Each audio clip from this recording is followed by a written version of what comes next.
everyone, welcome back to my channel. I have to say that I've been deeply moved by the massive support that I've been getting in my channel. Thank you guys. I have been really feeling how our beautiful e-bike community has been coming together now that we are facing a bunch of laws and regulations coming our way. So I have made 2 videos so far talking about this, and I will continue to do so to keep everybody informed and so we can keep sticking with each other together. All right, guys, but before we dive in, let's roll the intro.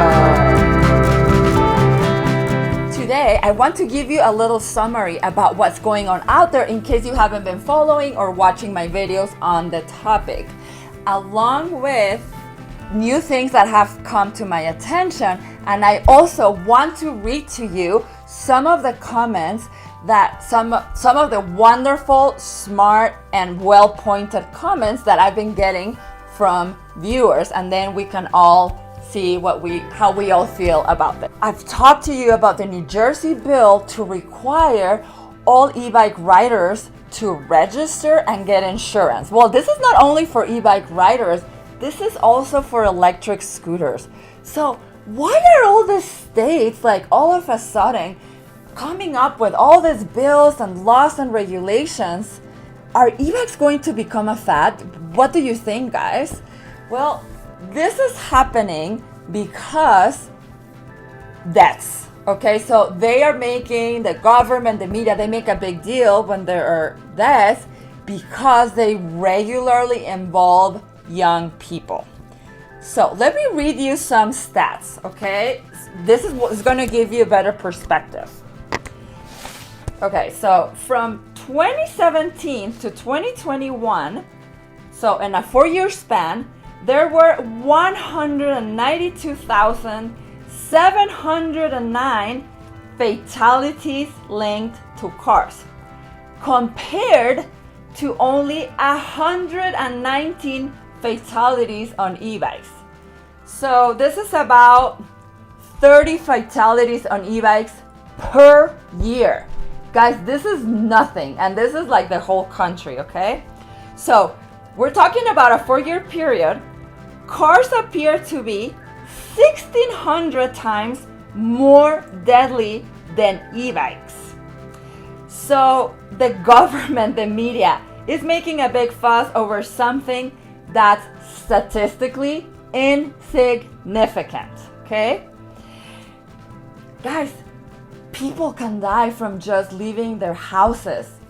Pedestrians that cross the street when they're not supposed to, and then they die, sadly. So in 1 year, 7,388 pedestrians died in the hands of cars. This is a huge amount compared to e-bikes. Look, what do you think? Cars are the #1 killer by far.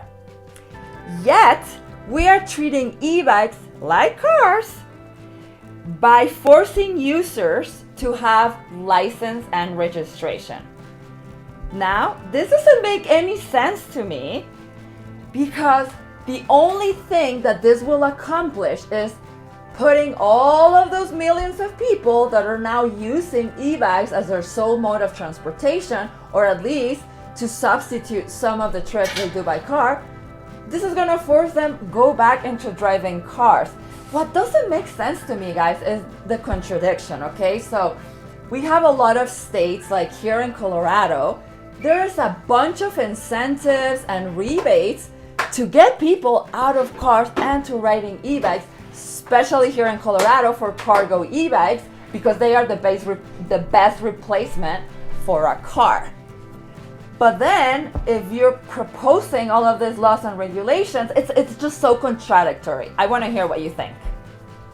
Now, this doesn't make any sense to me, because the only thing that this will accomplish is putting riders back into driving cars.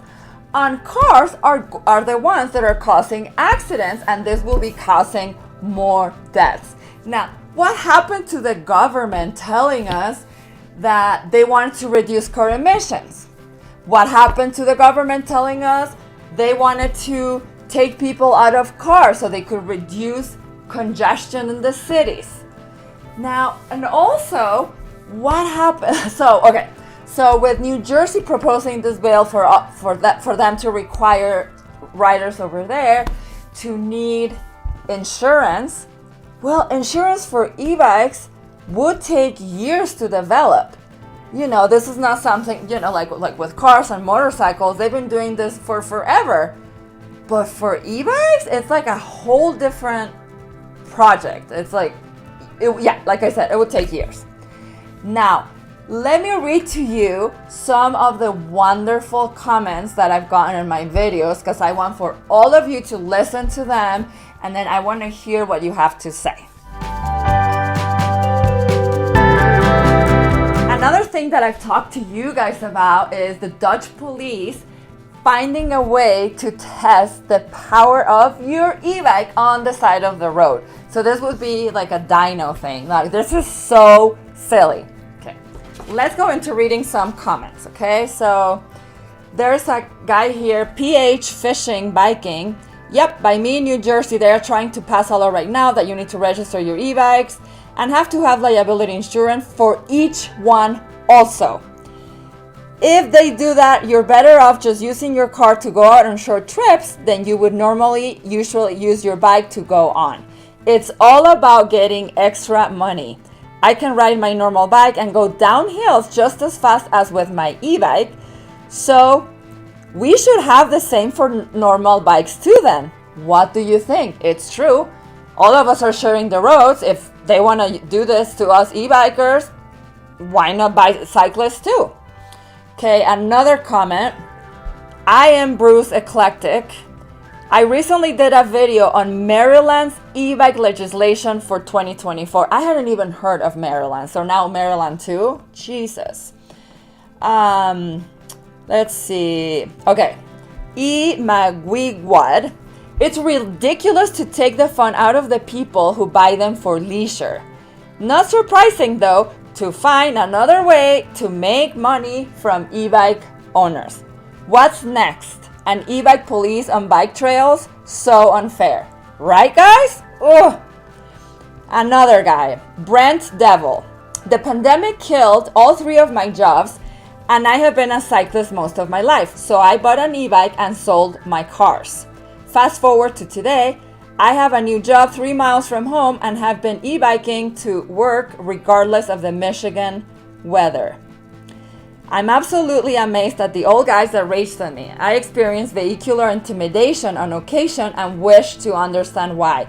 Have you guys experienced vehicular intimidation? I have. You know, I have both on regular bikes and on e-bikes, for sure. Another viewer, the proposed laws you discuss are insane.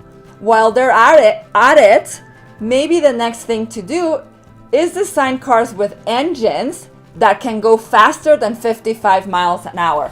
Oh my God, I couldn't agree more.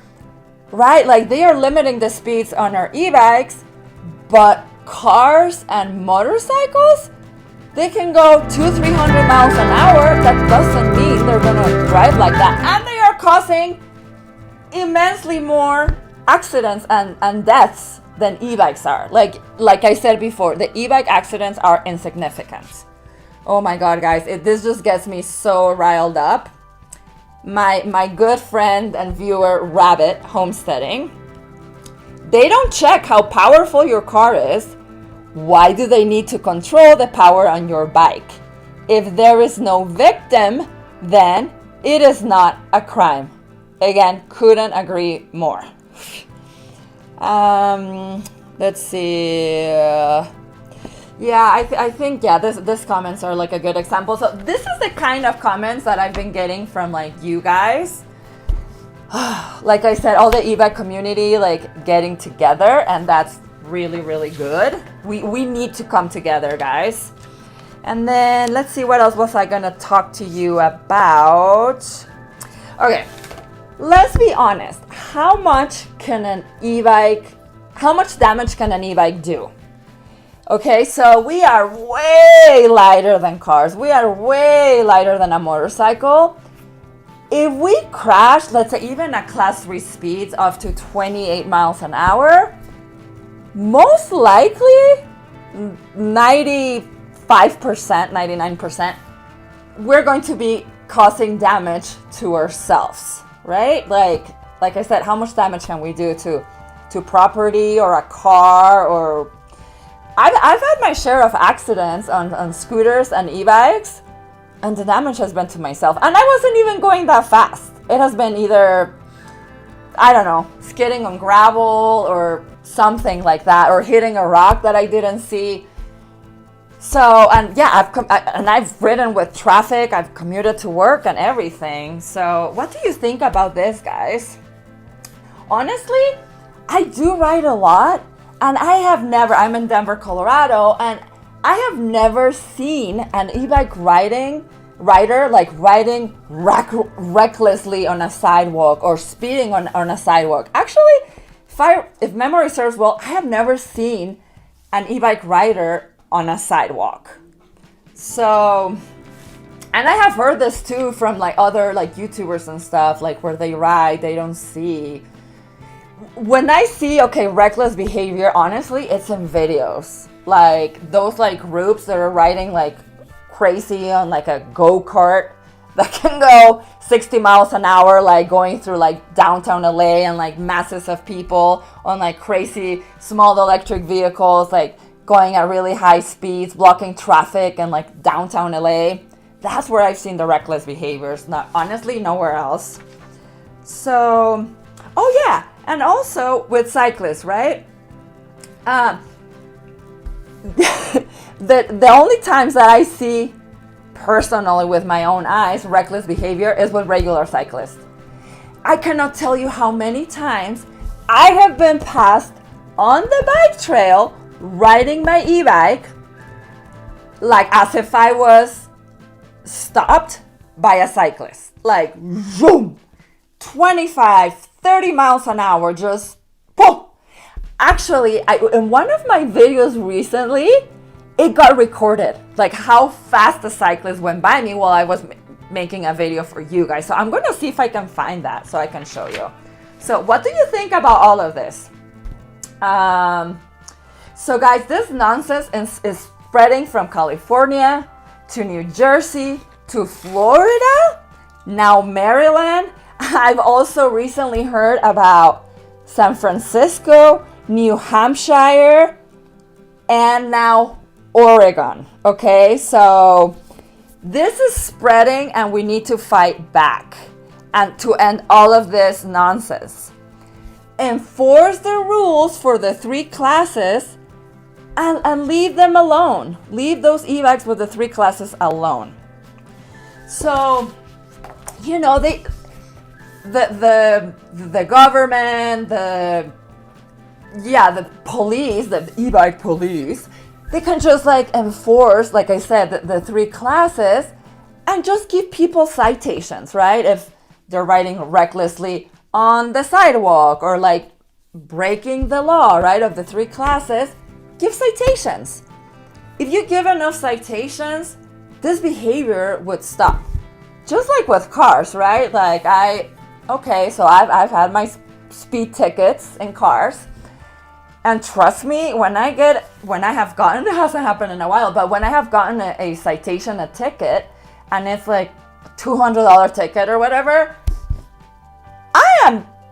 it really dissuades me from doing it, right? Like this is usually what happens, right? You get punished by paying money and then you don't do it again, or you're a lot more careful. So why doesn't this same rational thinking apply to e-bikes? Oh my god, guys. Okay, so banning e-bikes, putting a hard stop on e-bikes, it's not the answer. They do a lot more good than bad. I mean, the bad is minuscule in the big scheme of things, right, guys? So I am saving a lot of your comments, well, in my videos, And I'm gonna keep logging them, and I am going to keep sharing them with you guys that don't get to watch my videos or don't get to read all the comments. And yeah, let's keep this conversation going. Guys, I can't wait to hear what all of you have to say about this, good or bad. Please leave all of your comments down below. I will continue this conversation. More videos are coming up. Actually, the next video, I will be going in depth about what's going on in Oregon, San Francisco, and what's happening. Oh, now there are e-bike battery, lithium ion battery task forces in different cities. So very soon, this video will be coming up. On the meantime, and always, never forget, guys, and I will never to, no matter how many rules and regulations, always remember, happy riding!